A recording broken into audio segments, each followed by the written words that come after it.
ಗಂಗೊಳ್ಳಿ ಬಂದರಿನಿಂದ ಮೀನುಗಾರಿಕೆಗೆ ತೆರಳಿದ್ದ ಪರ್ಸಿನ್ ಬೋಟೊಂದು ಬುಧವಾರ ಗಂಗೊಳ್ಳಿ ಅಳಿವೆ ಪ್ರದೇಶದಲ್ಲಿ ಸಮುದ್ರದ ನೀರಿನಲ್ಲಿ ಮುಳುಗಿದ್ದು ಬೋಟ್ನಲ್ಲಿದ್ದ 27 ಮಂದಿ ಮೀನುಗಾರರನ್ನ ರಕ್ಷಿಸಲಾಗಿದ್ದು ಬೋಟ್ ಅವಘಡದಿಂದ ಕೋಟ್ಯಾಂತರ ರೂಪಾಯಿ ನಷ್ಟ ಸಂಭವಿಸಿದೆ ಎಂದು ತಿಳಿದುಬಂದಿದೆ.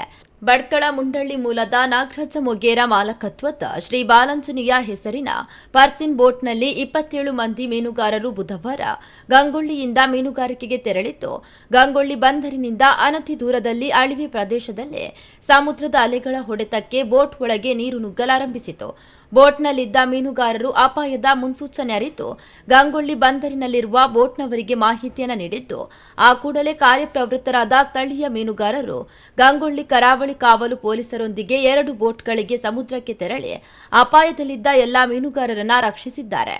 ಬೋಟ್ ಸಂಪೂರ್ಣ ನೀರಿನಲ್ಲಿ ಮುಳುಗಡೆಯಾಗಿದ್ದು ಬೋಟ್ನಲ್ಲಿದ್ದ ಬಲೆ ಮತ್ತಿತರ ಸಲಕರಣೆಗಳು ಸಮುದ್ರ ಪಾಲಾಗಿದೆ. ಅದೃಷ್ಟವಶಾತ್ ಯಾವುದೇ ಪ್ರಾಣಹಾನಿ ಸಂಭವಿಸಿಲ್ಲ. ಅಲೆಗಳ ಅಬ್ಬರ ಹೆಚ್ಚಾಗಿರುವುದರಿಂದ ಮತ್ತು ಬೋಟ್ ನೀರಿನಲ್ಲಿ ಭಾಗಶಃ ಮುಳುಗಿರುವುದರಿಂದ ಅಪಘಾತಕ್ಕೀಡಾದ ಬೋಟ್ ಅನ್ನ ಎಳೆ ತರಲು ಸಾಧ್ಯವಾಗಿಲ್ಲ ಎಂದು ತಿಳಿದುಬಂದಿದೆ.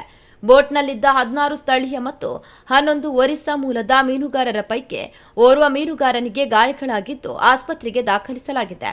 ಉಳಿದ ಮೀನುಗಾರರು ಸುರಕ್ಷಿತವಾಗಿ ಗಂಗೊಳ್ಳಿ ಬಂದರ್ ಸೇರಿದ್ದಾರೆ ಎಂದು ತಿಳಿದುಬಂದಿದೆ. ಈ ಬಗ್ಗೆ ಗಂಗೊಳ್ಳಿ ಕರಾವಳಿ ಕಾವಲು ಠಾಣೆಯಲ್ಲಿ ಪ್ರಕರಣವು ದಾಖಲಾಗಿದೆ.